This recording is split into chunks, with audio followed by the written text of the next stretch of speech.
Bismillahirrahmanirrahim. Assalamualaikum warahmatullahi wabarakatuh. Anak-anakku kelas 6 yang hebat, soleh dan soleha. Alhamdulillah bisa berjumpa kembali dengan Bu Eva dalam pelajaran bahasa Indonesia. Kali ini Bu Eva akan membahas tryout Kabupaten 3 yang digunakan sekaligus sebagai latihan ASPD. Nah, untuk itu Bu Eva minta kalian siapkan soalnya, kemudian kalian ikuti pembahasan ini dari awal sampai akhir. Ya, Bu Eva akan membahas dengan cepat ya.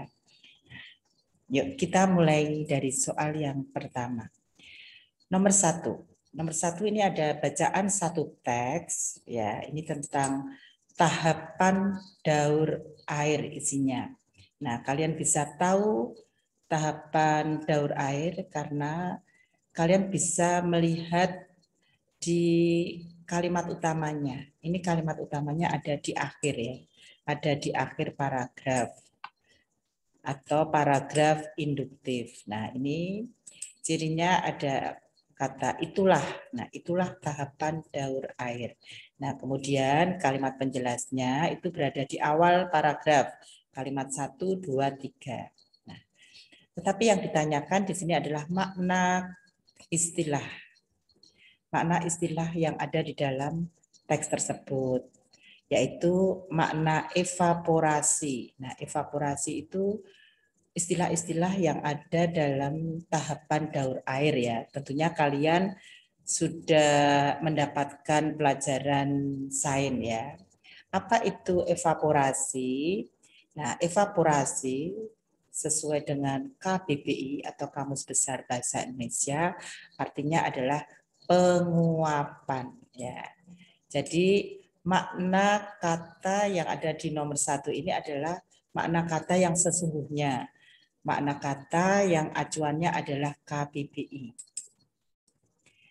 Berikutnya nomor 2. Nomor 2 ini ditanyakan antonim.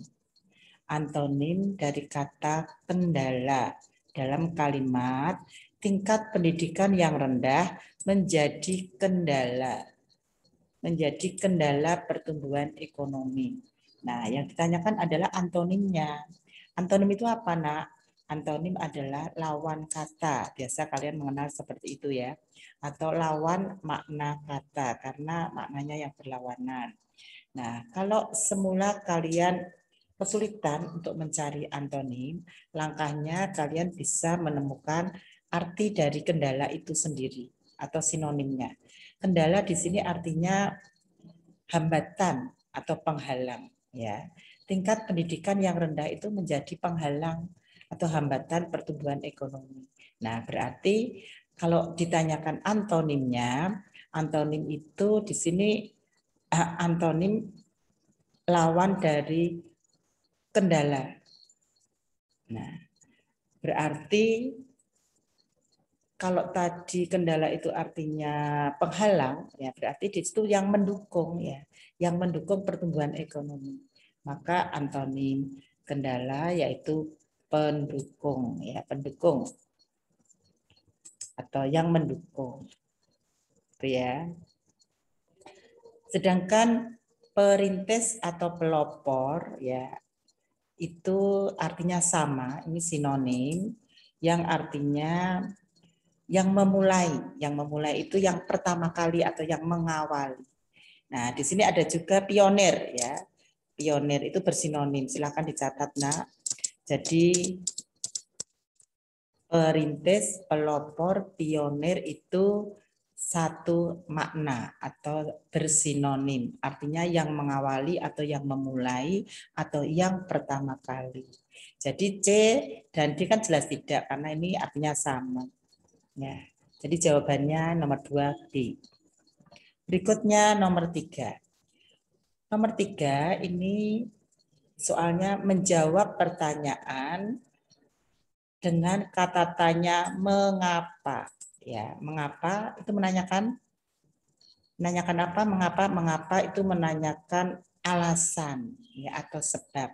Mengapa kita harus bersikap toleran kepada sesama? Toleran apa? Menghargai ya. Mengapa kita harus bersikap menghargai kepada sesama? Nah, karena ini menjawab pertanyaan sesuai bacaan, maka jawabannya itu ada di bacaan. Jadi kalian harus mencari jawaban di bacaan ya. Nah, coba kita cek jawabannya itu ada di baris ketiga.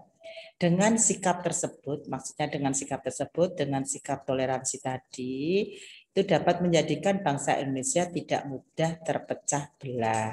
Ini ya, kata pendukungnya ada di baris yang ketiga. Ya. Jadi jawabannya yang mana? Mengapa kita harus bersikap toleran kepada sesama? Kita harus bersikap toleran kepada sesama karena menjadikan bangsa ini tidak mudah terpecah belah. Jadi jawabannya yang A. Berikutnya soal nomor 4. Nah, soal nomor 4 yang ditanyakan adalah kalimat utama. Kalimat utama itu bisa terletak di awal paragraf, itu kalau paragraf deduktif, dan di akhir paragraf itu kalau paragraf induktif. Nah, kalau di soal nomor 4, nah itu kalimat utamanya terletak di awal ya. Tingkat kesejahteraan masyarakat dipengaruhi oleh beberapa faktor. Nah, ini kalimat utamanya. Kalian bisa mengecek dengan kalimat yang kedua, ketiga, dan keempat ya. Kalimat kedua, jumlah penghasilan mempengaruhi tingkat kesejahteraan masyarakat. Nah, berarti jumlah penghasilan ini kan mempengaruhi faktor tingkat kesejahteraan. Jadi kalimat yang kedua itu menjelaskan kalimat utama. Maka disebut kalimat penjelas. Kalimat yang ketiga ini juga menjelaskan kalimat utama. Maka disebut kalimat penjelas. Kalimat yang terakhir ini juga menjelaskan kalimat utama. Maka juga disebut sebagai kalimat penjelas. Jadi kalimat utamanya ada di awal paragraf. Ide pokoknya apa? Nomor 4 ini. Ide pokoknya itu inti dari kalimat utama.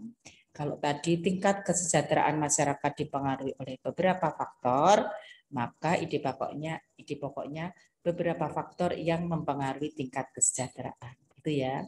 Jadi diringkas, diambil intinya, diambil yang penting atau faktor yang mempengaruhi kesejahteraan masyarakat. Jadi jawabannya yang A. Berikutnya soal nomor 5. Nah, soal nomor 5 ini yang ditanyakan adalah ide pokok. Maka langkah pertama, kalian mencari kalimat utamanya dulu ya. Kalian harus membaca ya, yang teliti. Kita cek ini kalimat utamanya ada di awal atau di akhir. Ya. Ini di akhir ya. Itulah manfaat minyak bumi dalam bidang ekonomi. Di akhir itu menyatakan kesimpulan dari kalimat-kalimat sebelumnya dan ditandai dengan kata itulah ya.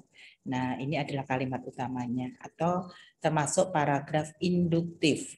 Itulah manfaat minyak bumi dalam bidang ekonomi. Maka itu belum selesai karena itu baru kalimat utamanya. Ide pokoknya manfaat ekonomi minyak bumi. Itu ya. Jadi jawabannya yang B, nomor 5. Berikutnya soal nomor 6. Nah, nomor 6 ini masih teks satu paragraf yang ditanyakan adalah ringkasannya. Ya, ringkasan masih ingat ya, adalah penyajian ringkas atau singkat suatu bacaan dengan mengambil bagian-bagian yang penting. Nah, bagaimana kalian bisa menemukan atau menentukan atau membuat sebuah ringkasan? Kalian bisa memulai dari kalimat utama atau ide pokoknya. Dicari dulu. Nah, baru nanti kalian mencari atau menentukan kata-kata penting yang ada dalam kalimat penjelas. Nah, sekarang kita cari dulu ide pokoknya. Kalimat utamanya ditemukan, ini ada di awal ya, yang garis merah. Teh hijau mempunyai beberapa manfaat bagi kesehatan. Berarti membicarakan apa ide pokoknya? manfaat teh hijau ya, manfaat teh hijau bagi kesehatan itu juga boleh. Nah, sekarang ya kata penting dalam kalimat penjelas atau manfaat teh hijau bagi kesehatan itu apa saja?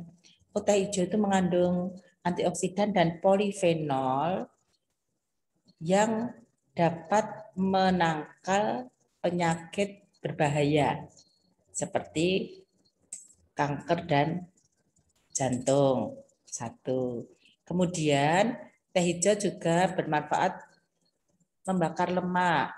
Dua. Nah, yang ketiga, teh hijau juga dapat menurunkan kadar gula darah. Nah, ada 3 kata penting ya dalam kalimat penjelas. Nah, tadi ide pokok dan kata-kata penting tadi dirangkai.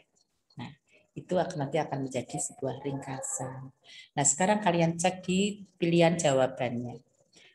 Yang A, teh hijau bermanfaat menangkal penyakit berbahaya, membakar lemak dan menurunkan gula darah. Ya, ini sebenarnya sudah lengkap. Nah, kalau yang B tapi disimpan dulu yang A, coba dilihat yang B. Teh hijau bermanfaat ini hanya menangkal penyakit berbahaya dan meningkatkan metabolisme gula darah. Membakar lemak tidak ada ya. Ya, berarti ini belum ringkasannya, karena kalau ringkasan itu harus menyeluruh semuanya ya, lengkap. Berarti ini eliminasi saja. Kalau yang C, kandungan antioksidan dan polifenol dalam teh hijau dapat menyembuhkan penyakit berbahaya. Ini hanya menyembuhkan penyakit berbahaya saja.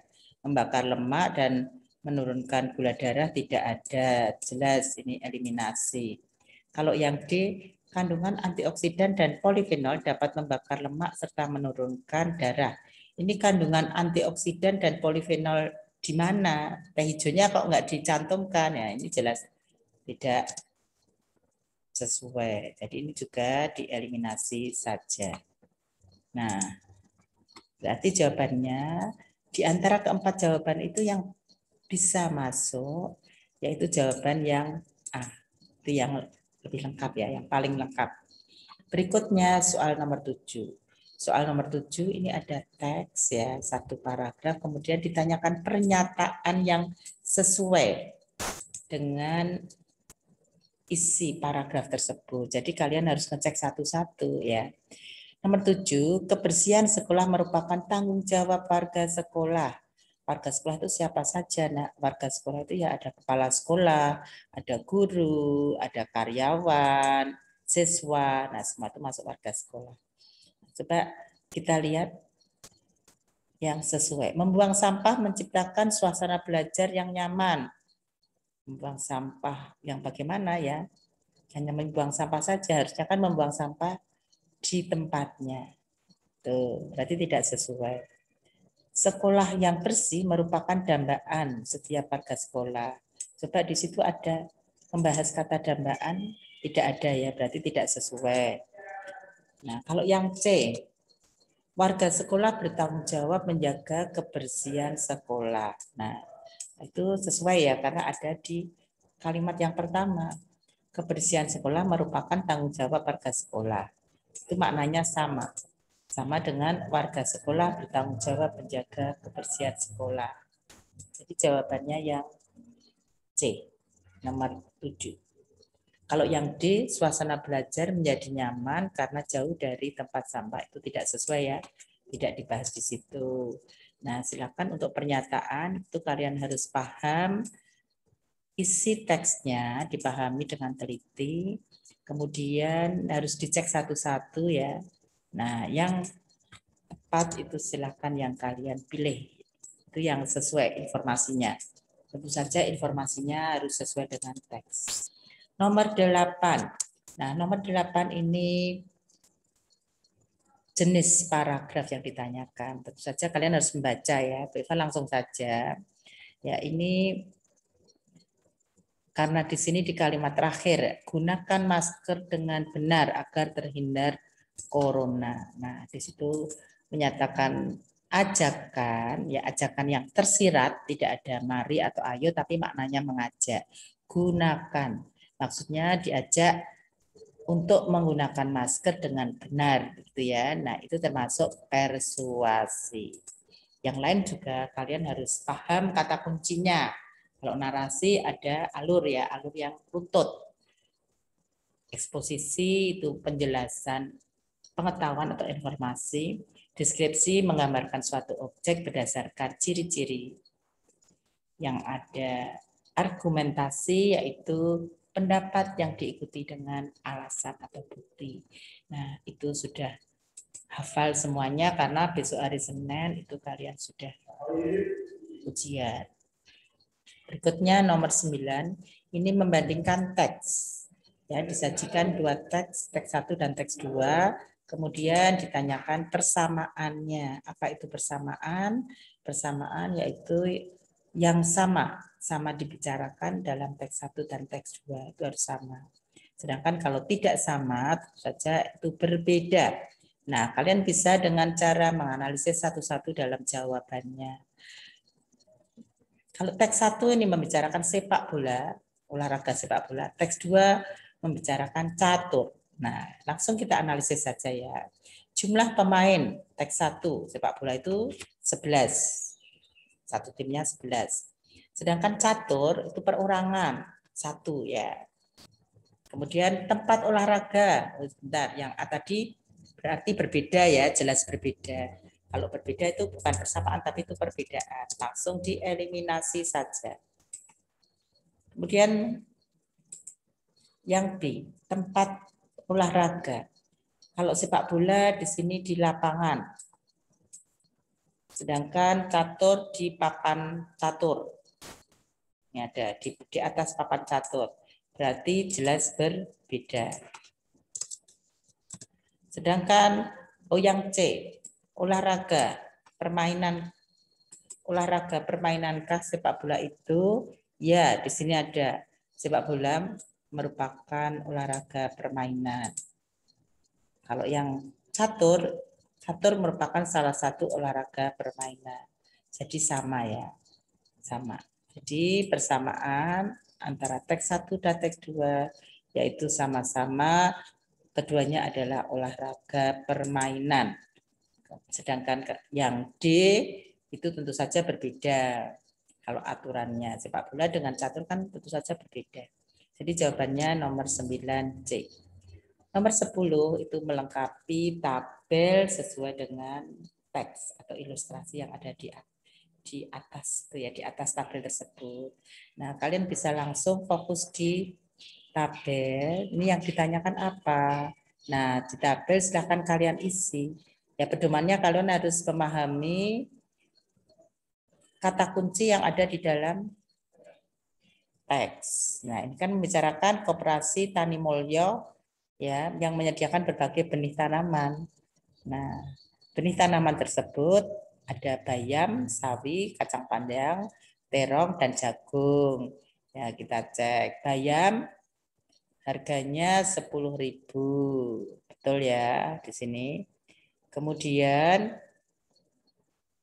sawi 15.000. Berarti di sini ditulis sawi. Sawi 15.000. Kemudian kacang panjang 2.000 lebih murah dari harga bayam. Hati-hati ya di sini 2.000 lebih murah dari harga bayam. Harga bayamnya tadi sudah diketahui 10.000. Berarti kalau 2.000 lebih murah ya 10.000 dikurangi 2.000 jadi 8.000. Itu kacang panjang. Di sini 8.000 ya. 8.000.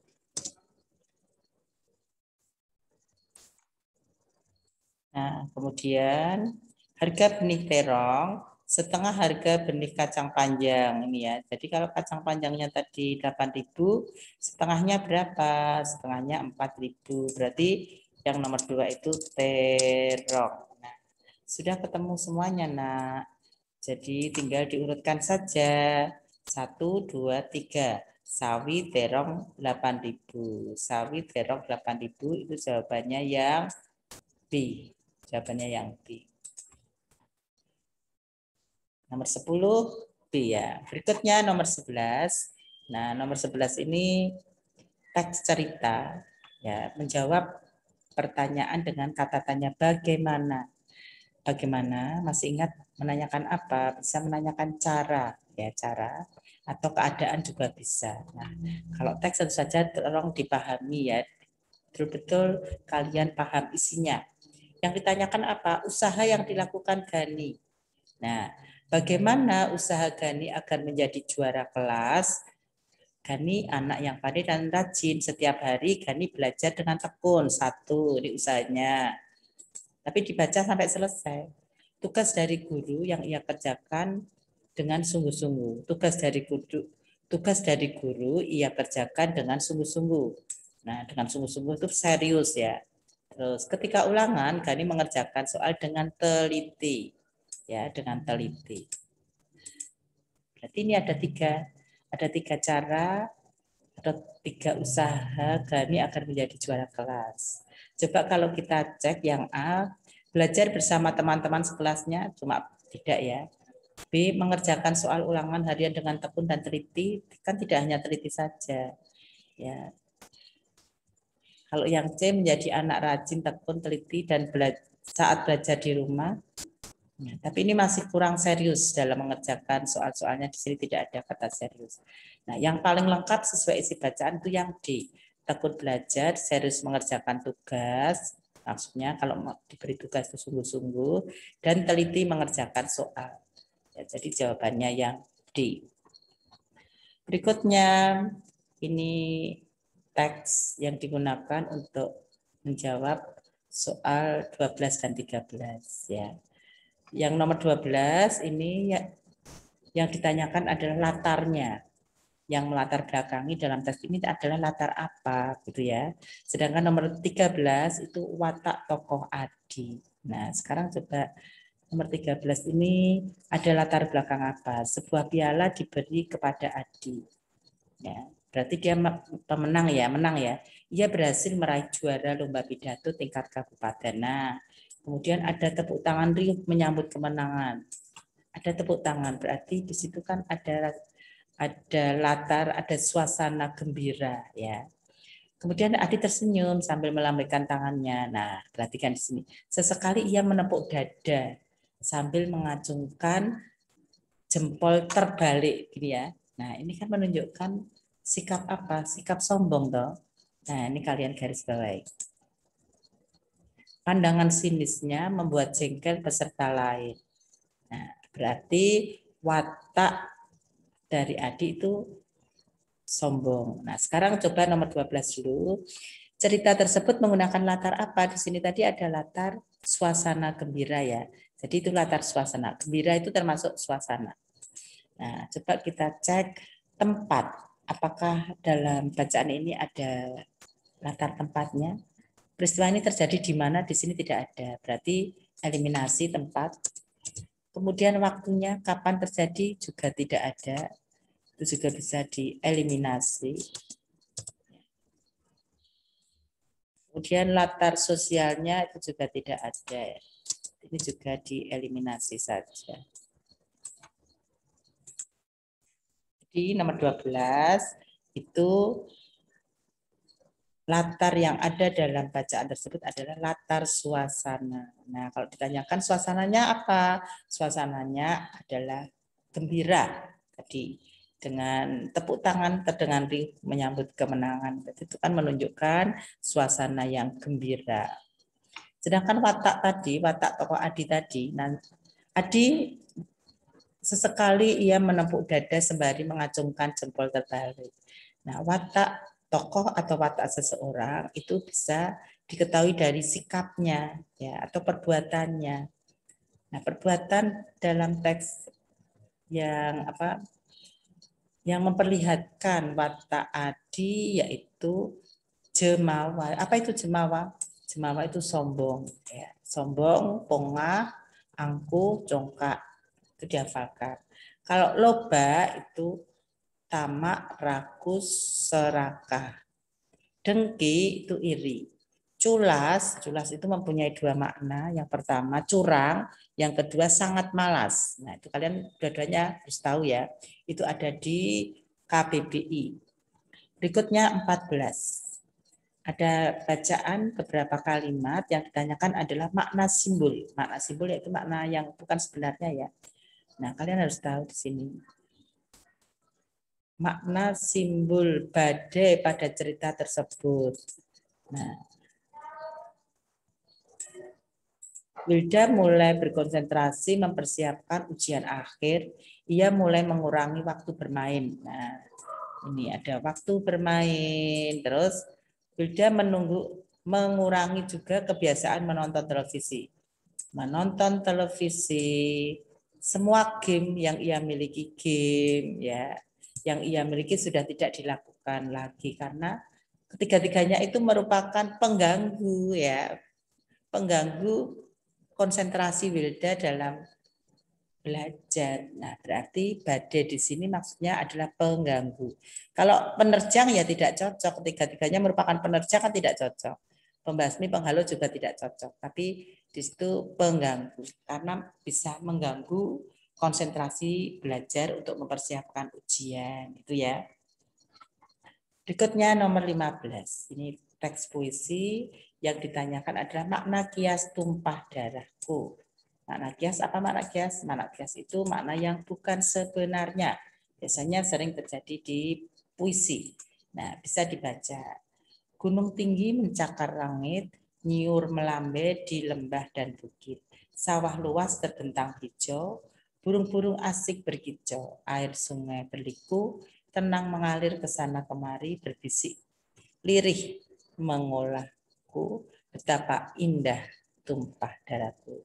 Yang dimaksud tumpah darah di sini menggambarkan negara kita Indonesia ya atau tanah kelahiran. D. Nomor 15 adalah D. Berikutnya 16. Ada bacaan yang digunakan untuk menjawab soal nomor 16 dan 17. Bu Ivan langsung saja ya. Nomor 16 itu yang ditanyakan akhir cerita. Jadi kalian perlu melihat di akhir cerita, akhirnya bagaimana atau di kalimat yang terakhir ia meminta maaf kepada Arya. Ia ini siapa? Ia ini adalah Serunting. Berarti di akhir Serunting meminta maaf kepada Arya. Jadi jawabannya yang A. Berikutnya amanat cerita. Nah, tentu saja amanat yang terkandung dalam isi cerita tersebut. Tadi membicarakan apa cerita ini? Cerita ini membicarakan Serunting yang iri terhadap Arya. Nah, berarti sebenarnya dalam cerita tersebut ada makna atau ada amanat kita tidak boleh iri terhadap rezeki yang sudah diterima oleh orang lain. Atau janganlah iri, sama ya, janganlah iri terhadap rezeki yang diterima oleh orang lain. Jadi jawabannya D. Berikutnya 18. Ini ada bacaan, masih bacaan teks. Ya, cuplikan saja. Dengan judul Lembu Suro. Nah, sekarang coba lihat yang ditanyakan apa. Yang ditanyakan adalah keteladanan yang ditunjukkan oleh tokoh Lembu Suro pada cerita tersebut. Keteladanan itu apa? Keteladanan yaitu sikap yang bisa dicontoh atau yang bisa ditiru. Nah, kalian cari di sini yang mana, dicek dengan pertanyaannya. Nah, Lembu Suro mengerahkan semua kekuatannya. Ia memenangkan sayembara dan mendapat hadiah. Nah, berarti di sini keteladanannya Lembu Suro mengerahkan itu mengeluarkan semua kekuatannya. Berarti gigih ya, itu kan menunjukkan sikap gigih loh. Gigih untuk memenangkan sayembara. Misalnya. Jadi nomor 18 jawabannya yang C. Nah, berikutnya ini kalimat, melengkapi kalimat dengan istilah. Ada agroindustri, agrowisata, agrobisnis, dan agronomi. Nah, silakan dicari di kamus masing-masing artinya. Kemudian yang tepat dimasukkan dalam kalimat ini yang mana? Nah, Pak Argo membuat kebun salaknya menjadi agrowisata. Menjadi tempat wisata maksudnya. Tempat wisata perkebunan itu ya. Kalau agroindustri. Tadi agroindustri itu artinya apa? Agroindustri. Bentar. Industri di bidang pertanian. Kalau agrobisnis, usaha yang berhubungan dengan tanah pertanian. Sedangkan agronomi itu cabang ilmu pertanian yang berkenaan dengan teori dan praktek produksi tanaman. Nah, berarti yang tepat dimasukkan ke dalam kalimat tersebut adalah agrowisata. Nah, agrowisata artinya wisata yang sasarannya adalah pertanian. Pertanian termasuk perkebunan, kehutanan, dan lain-lain. 19 jawabannya yang B. Berikutnya 20. 20 ini juga masih melengkapi kalimat, tapi dengan ungkapan. Ya, kalian sudah tahu ungkapan itu gabungan dua kata yang memiliki arti khusus. Nah, silakan dihafalkan karena jalan satu-satunya itu dihafalkan. Nah, kalau kalian sudah tahu artinya, dihafalkan artinya maksudnya, nah pasti kalian nanti bisa mengisi di sini. Anto anak yang titik-titik. Nah, cari dulu kata kuncinya. Semua nasihat ibunya tidak pernah didengarnya. Itu adalah kata kuncinya. Nah, berarti Anto itu anak yang bagaimana? Coba kepala dingin itu apa toh? Kepala dingin itu dapat menyelesaikan dengan tenang. Kepala udang itu bodoh. Kepala batu keras kepala, sama dengan keras kepala atau bandel. Kepala dua itu ya memihak sana sini, seperti orang munafik gitu ya. Nah, di sini yang tepat diletakkan di kalimat ini adalah kepala batu. Coba dicek, kepala batu. Anto itu anak kepala batu. Nah, di sini ada kata kunci, nasihat orang tuanya itu tidak didengarkan. 20 jawabannya yang C. Berikutnya nomor 21, ini juga masih melengkapi paragraf ya, dengan peribahasa yang tepat. Nah, kalian harus tahu masing-masing peribahasanya. Yuk coba diingat kembali ya. Tiada rutan akar pun jadi. Tidak ada barang sempurna, yang kurang sempurna pun bisa dimanfaatkan. Itu ya, arti tiada rutan akar pun jadi. Yang B, tak ada gading yang tak retak. Itu tidak ada manusia yang sempurna. Ya, karena kesempurnaan itu hanya milik Allah. Kita pasti punya kekurangan. Yang C, tak ada biduk karam sebelah. Nah, kira-kira artinya jika dalam sebuah keluarga atau anggota keluarga, salah satu anggota keluarganya itu mendapatkan penderitaan atau musibah, maka yang lain ikut mengalami atau ikut merasakan, gitu ya. Tak ada biduk karam sebelah. Yang D, tiada rutan, tiada raja menolak sembah. Yang artinya tidak ada orang yang tidak mau dihormati, ya. Tidak ada raja menolak sembah. Tidak ada orang yang tidak mau dihormati. Itu artinya. Nah, sekarang yang tepat diletakkan di paragraf soal nomor 21 apa? Adi ini terpilih menjadi siswa teladan, siswa berprestasi, nilai rapotnya tinggi. Nah, perilakunya juga ramah. Namun, nah di sini ada namun. Namun, ia tidak memperoleh nilai yang bagus untuk mata pelajaran olahraga. Semuanya nilainya bagus, nah khusus olahraga dia kurang bagus. Nah, berarti menunjukkan tidak ada manusia yang sempurna gitu ya. Tak ada gading yang tak retak. Jawabannya yang B. Berikutnya nomor 22.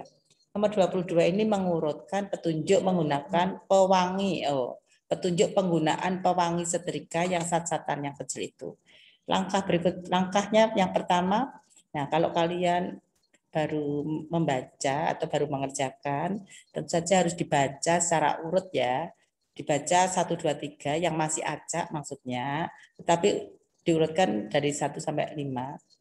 Kemudian setelah dibaca, tentukan kalimat petunjuk yang paling mendasar diletakkan di awal petunjuk.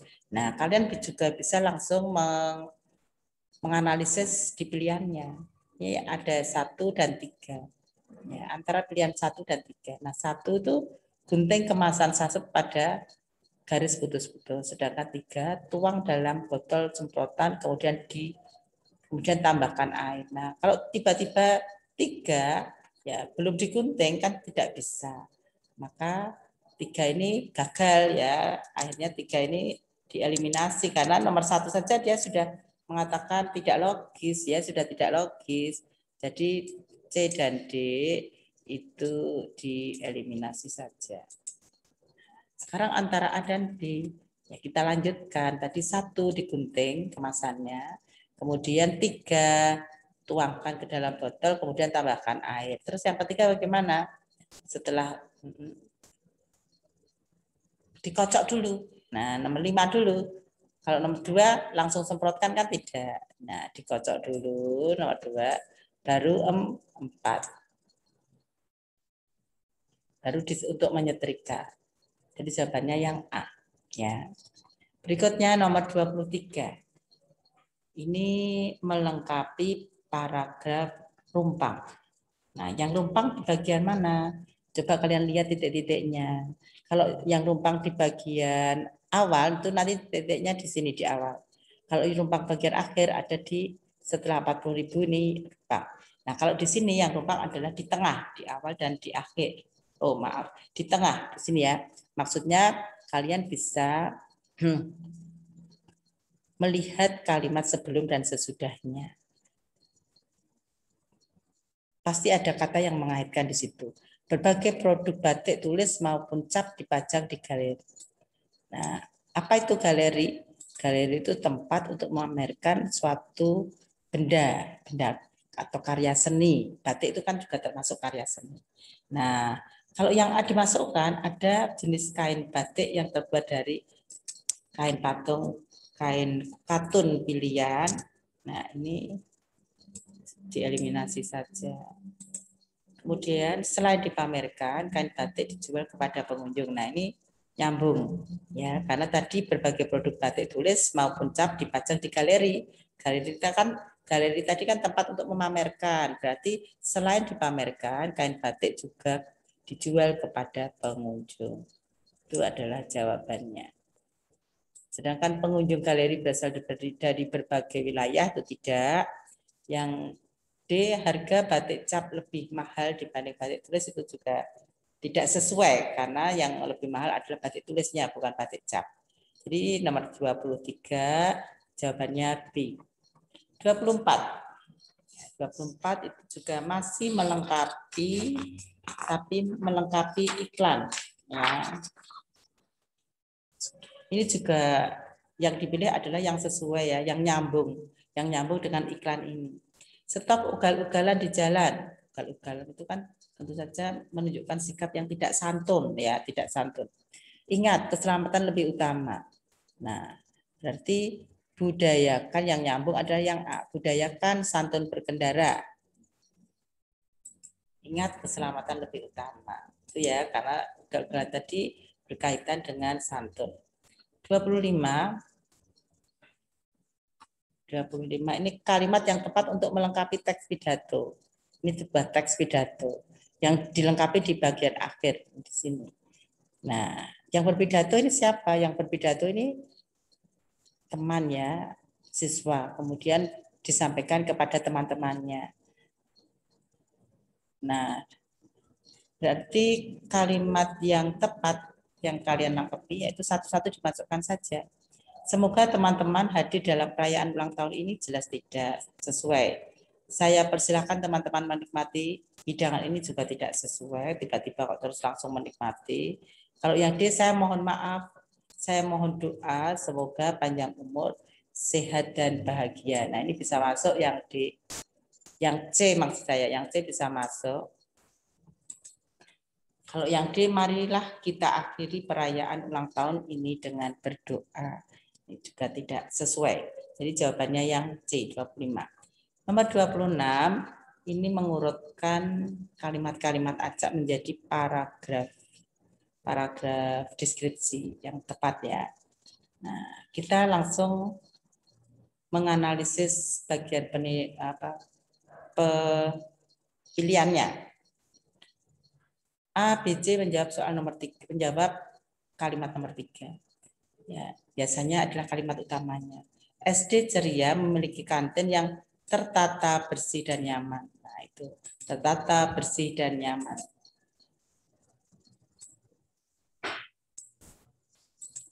Silakan digarisbawahi tertata, bersih dan nyaman karena itu kata kuncinya.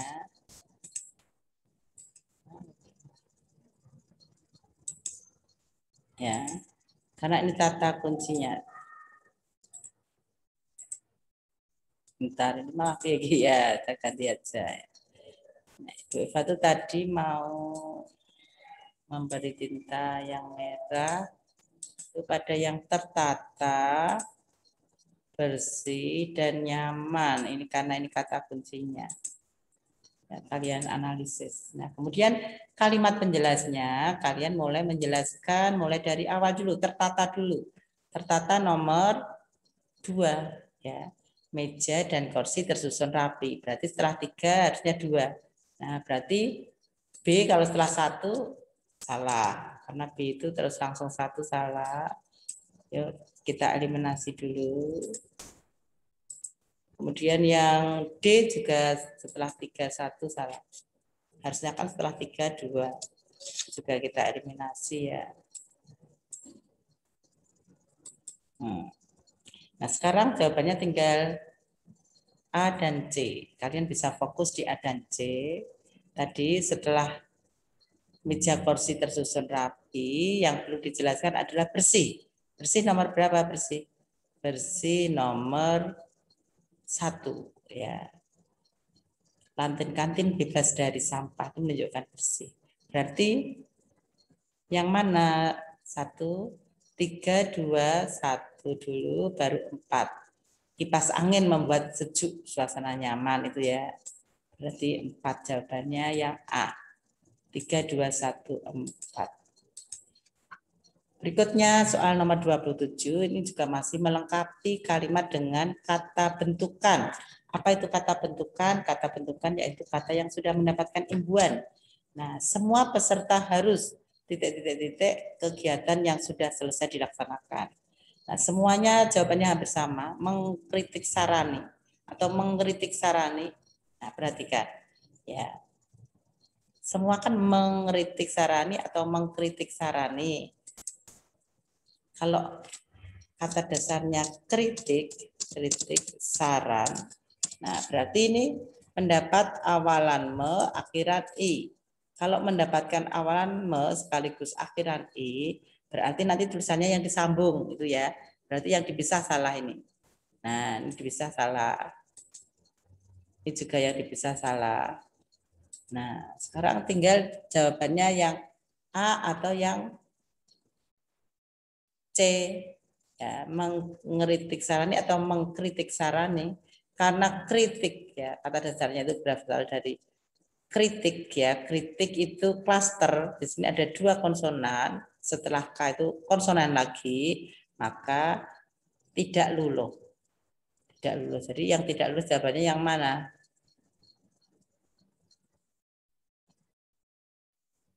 Jawabannya yang tidak luluh dan disambung itu yang C. C ya. Maaf ini kok jadi beri merah semua itu maksudnya dia. Ya, sebentar. Berarti bisa hitamkan dulu. Kalau yang D mengkritik sarani sudah betul mengkritik tapi tulisannya dipisah berarti salah. Kalau yang C mengkritik sarani betul, yang D mengkritik garis miring sarani itu juga salah. Nah, kalau yang A mengkritik sarani salah. Ya. Berikutnya soal 28. Soal 28 ini tentang tata kalimat. Ya, tata kalimat. Kemudian kalian disuruh memperbaiki. Nah, karena pertanyaannya adalah perbaikan tata kalimat yang dicetak tebal pada paragraf tersebut adalah. Nah, karena di sini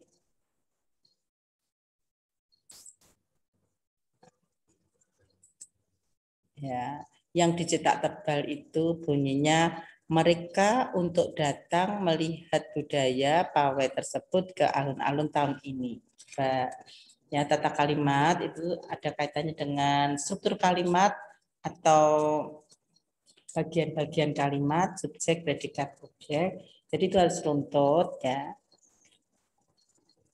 Untuk keterangan itu boleh diletakkan di awal atau di akhir. Sebab kalau yang A tahun ini mereka datang ke alun-alun untuk melihat pawai budaya tersebut, bisa ya. Kalau yang B tahun ini mereka ke alun-alun datang, nah itu salah. Kalau yang C mereka datang ke alun-alun untuk tahun ini juga tidak tepat.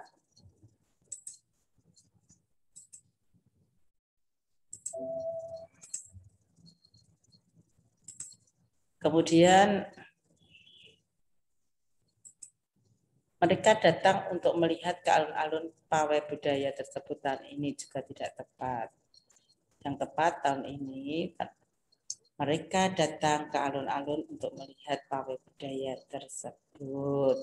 Di 28 jawabannya yang A.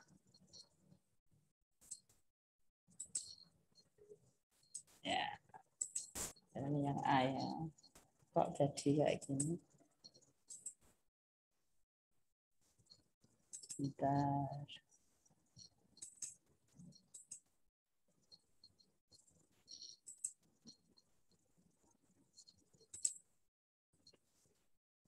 Hmm.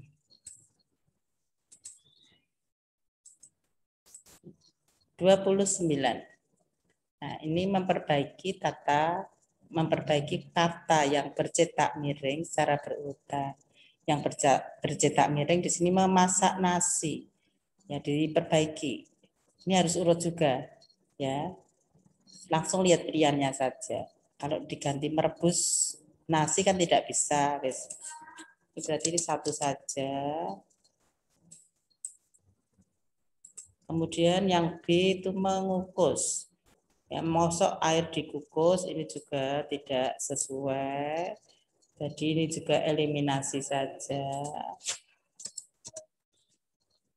Nah, berarti A dan B dieliminasi, sedangkan C dan D kita analisis lagi ya. Yang memasak nasi tadi sudah dibetulkan atau diperbaiki, menanak nasi, betul. Nah, sekarang yang kedua, merebus air. Di sini ada mengukus air atau menjerang air. Saya kira lebih tepat menjerang air, bukan mengukus air. Nah, kemudian berarti sebenarnya yang C ini sudah bisa langsung dieliminasi saja. Berarti yang D, yang terakhir ya, menutup kompor itu bisa memadamkan kompor. Jadi jawabannya yang D. Berikutnya nomor 30, ini ada bacaan satu teks, satu paragraf. Kemudian kalian disuruh menentukan kesalahan penggunaan kata baku yang ada di dalam teks tersebut. Nah, di sini ada berdoa. Berdoa itu yang baku bagaimana? Coba buka di sini ya. Berdoa itu yang baku biasa berdoa. Seperti Jumat. Jadi tidak usah pakai tanda apostrof. Tanda apostrof itu petik satu di atas. Ya, berdoa. Kemudian teknis, di situ sudah betul teknis ya. Kalau sudah betul, ya jangan disalahkan. Tapi di sini tadi kalian disuruh mencari kesalahan. Berarti yang dicari adalah yang tiga-tiganya salah. Nah, di sini ada teknis berarti betul. Berarti ini dieliminasi. Kan tidak boleh ya. Kalau hanya salah satu yang tidak tepat, jadi tiga-tiganya harus tepat. Kalau yang B, kita lanjut B, populer. Populer itu juga sudah tepat, teknis juga sudah tepat. Maka ini dieliminasi dulu. Sama seperti yang satu juga dieliminasi. Kemudian yang C bergenre, nah itu tidak tepat, harusnya bergenre. Tapi populer dan teknis sudah betul. Nah, nggak boleh. Berarti ini harus sama, tidak boleh hanya salah satu yang benar. Ini dieliminasi saja. Nah, sekarang yang di berdoa, tadi berdoa salah, kemudian bergenre, Bergenre itu yang baku bergenre pakai G. Tadi saya betulkan di sini. Berdoa, bergenre,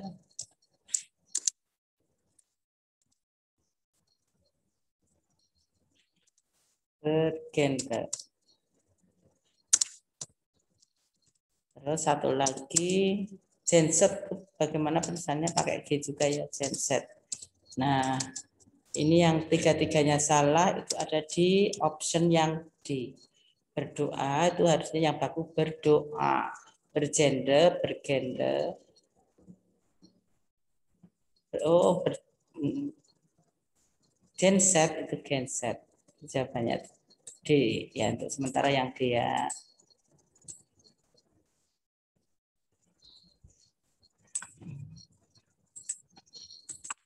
Berikutnya soal nomor 31, ini sudah masuk ke ejaan, tapi fokusnya ada di penggunaan tanda baca. Ya, berarti huruf kalimatnya sudah betul di situ. Nah, yang ditanyakan apa? Penggunaan tanda baca yang tidak tepat pada kalimat yang dicetak miring. Yang dicetak miring ini ya, kalian fokus. Tolong, nah tolong pakai tanda seru boleh tidak? Oh, tolong. Itu T-nya kecil sepertinya ya, Bu Eva. Nanti karena kalau T-nya kapital di situ boleh tanda seru. Tapi 31 itu saya cek T-nya kecil. Saya Ibu Eva tadi salah ngetiknya. Berarti ini saya kecilkan ya. Karena kalau S-nya kapital itu nanti berbeda maknanya. Kalau di soal S-nya kecil. Nah, berarti di sini kalau S-nya kecil itu bukan tanda seru tapi tanda koma. Ya, di atasnya kalian berikan pembetulannya sekaligus ya biar bisa sekaligus belajar. Tanda seru diganti tanda koma. Saya akan membeli alat tulis. Alat tulis itu kan masih umum, masih luas, diikuti perinciannya, ada pensil, penggaris dan penghapus. Maka setelah alat tulis di sini ya, itu menggunakan tanda titik dua sudah betul. Nah, kemudian di antara perinciannya lebih dari dua menggunakan tanda koma. Buku, koma, pensil, koma, penggaris, koma. Di sini titik dua. Nah, titik dua dengan koma berbeda, titik dua. Di sini titik koma. Titik koma dengan koma berbeda ya. Ada titik koma sendiri, ada koma sendiri. Dan penghapus apakah tanda tanya? Karena bukan kalimat tanya ya tidak benar ya. Kata Dina titik. Nah, sekarang kalau kalian sudah melingkari tanda baca yang salah, yang koma tadi tak beri merah, maka tinggal diurutkan seru, tanya, seru dan tanya. Tolong, saya akan membeli alat tulis.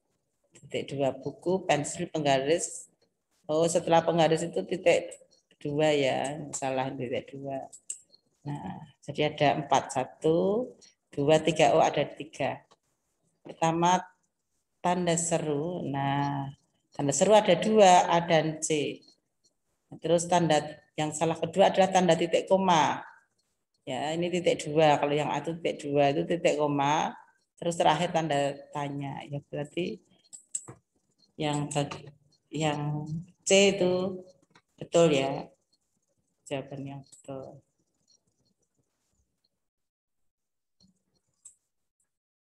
Karena yang ditanyakan yang tidak tepat, yang salah.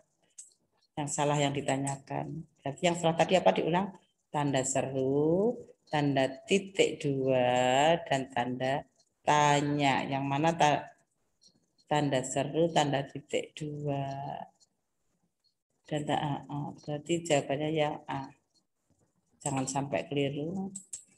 Nah, sekarang kalau yang ditanyakan perbaikannya, tadi tanda seru diganti tanda koma. Kemudian tanda titik dua diganti tanda koma. Titik dua ini setelah penghapus ini ya agak kecil sekali. Dan di akhir ucapan langsungnya ini kan menanyakan, nah maka ini diakhiri dengan tanda tanya. Ya, jadi jawabannya yang A, tanda seru, tanda titik 2 dan oh maaf, titik koma. Kok titik 2 ya? Berarti salah ya. C. Maaf Bu Eva keliru. Bukan titik 2 yang salah, titik 2-nya udah betul. Tapi tanda titik koma, jawabannya yang C.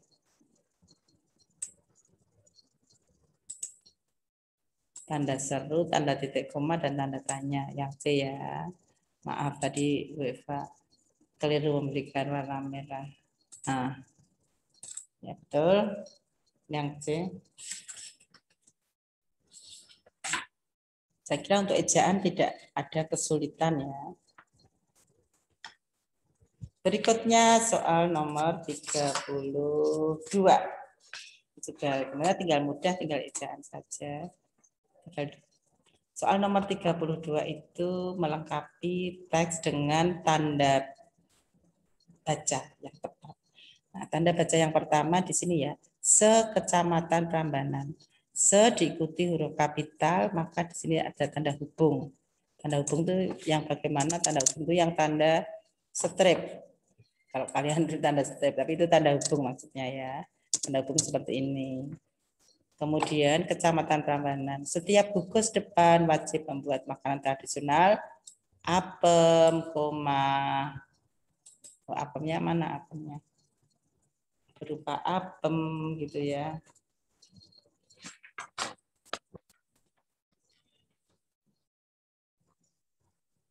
Ya, di sini kurang kata apem. Berupa apem, ya, timus, dan getuk, titik. Mengapa titik? Karena di sini sudah mengakhiri. Ya, mengapa di sini setelah apem, ya karena perincian dan di tengah kalimat dan perincian. Jadi diurutkan tanda bacanya, harus urut dari depan, dari awal. Tanda hubung, tanda koma, dan tanda titik. Jadi jawabannya hubung, koma, titik yang A ya. Yang A, sedangkan yang B itu di sini titik koma. Itu tidak tepat.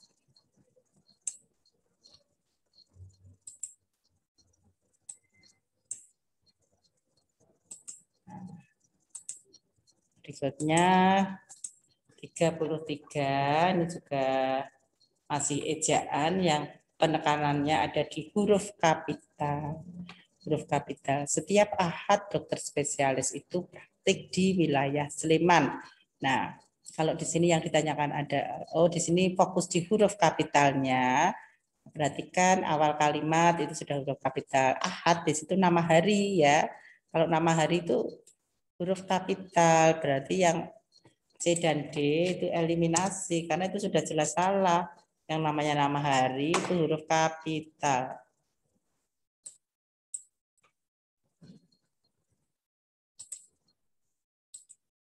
Ya, yang D juga eliminasi.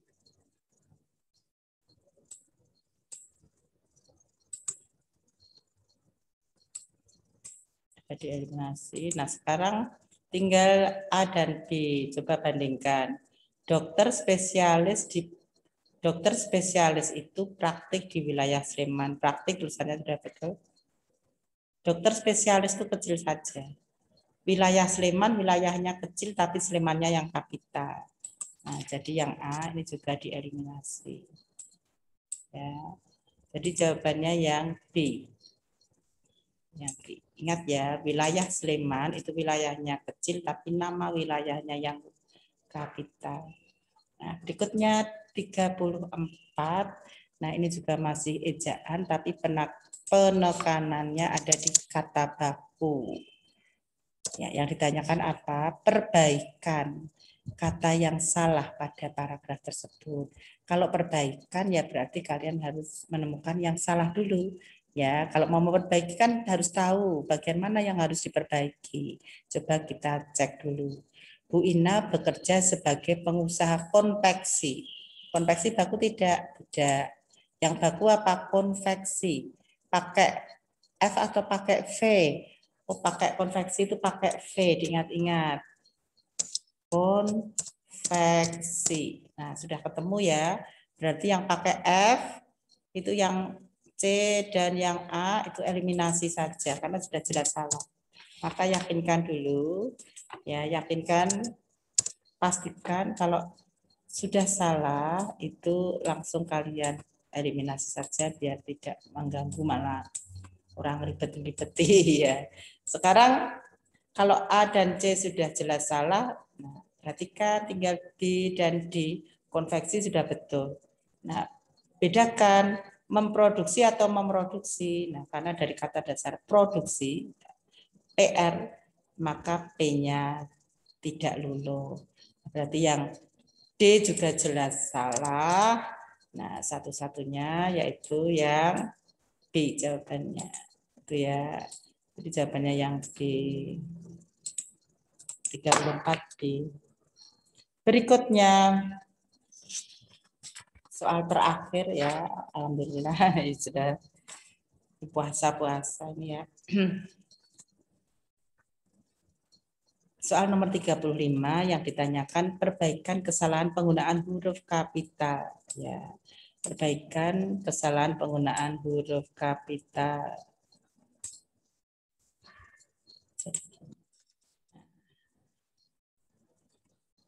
Dalam kalimat yang dicetak miring. Nah, nih.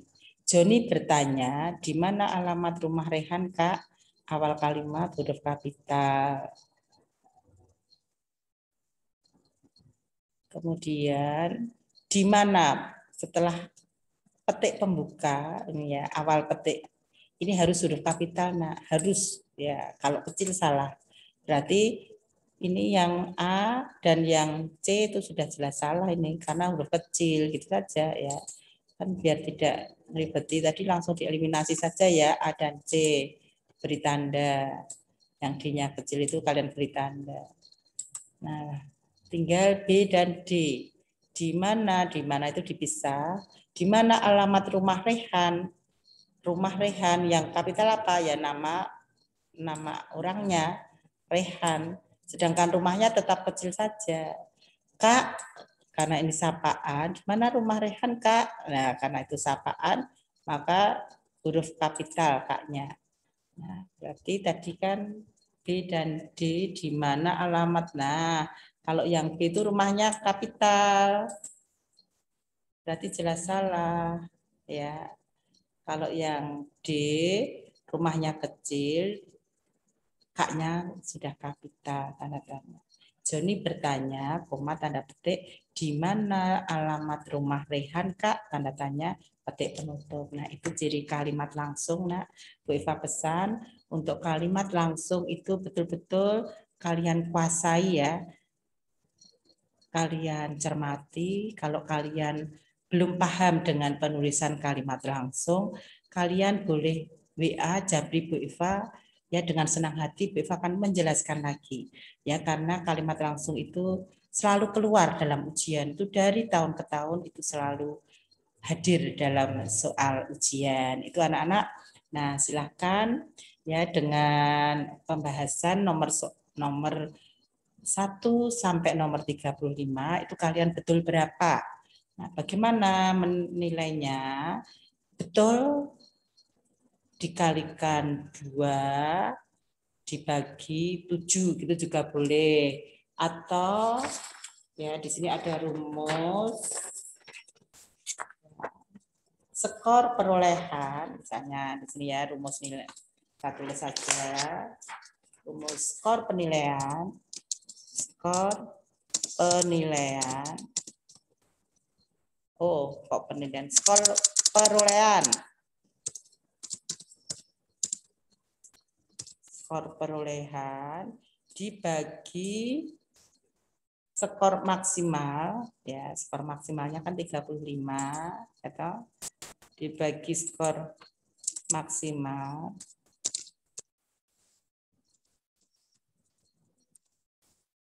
Kemudian kali 100 ini juga bisa, Nak, ya. Kali 100 ya, nggak bisa. Ya, gitu aja ya. Berarti kalau saya hapus saja. Skor betul misalnya betul semua 35 terus dibagi skor maksimal. Skor maksimalnya juga 35 kali 100 kali 100. Nah, maka nilainya 100. Gitu ya. Atau bisa juga jumlah skor perolehan dikalikan 2 bagi 7 itu juga bisa. Ya. Nah, anak-anak silakan paling tidak siapkan untuk ujian sekolah dan ASPD dengan sebaik-baiknya. Ulangi lagi soal-soal yang sudah pernah dibahas ya. Yang belum paham di situ kalian bisa menanyakan lagi mumpung masih ada kesempatan. Itu ya, Nak. Nah, ini salah satu ikhtiar. Kemudian jangan lupa berdoa. Nah, kalau kalian sudah berikhtiar dan berdoa, insya Allah nanti tinggal bertawakal. Hasil yang menentukan adalah yang di atas sana, atau Allah ya. Tentunya juga hasil itu tidak akan mengkhianati usaha. Itu ya, Nak. Dari Bu Eva cukup sekian dulu. Kurang lebihnya mohon maaf. Terima kasih atas perhatiannya. Tetap semangat, jaga kesehatan, jangan sampai putus belajar dan berdoanya. Alhamdulillahirabbil alamin. Wassalamualaikum warahmatullahi wabarakatuh. Terima kasih. Ya.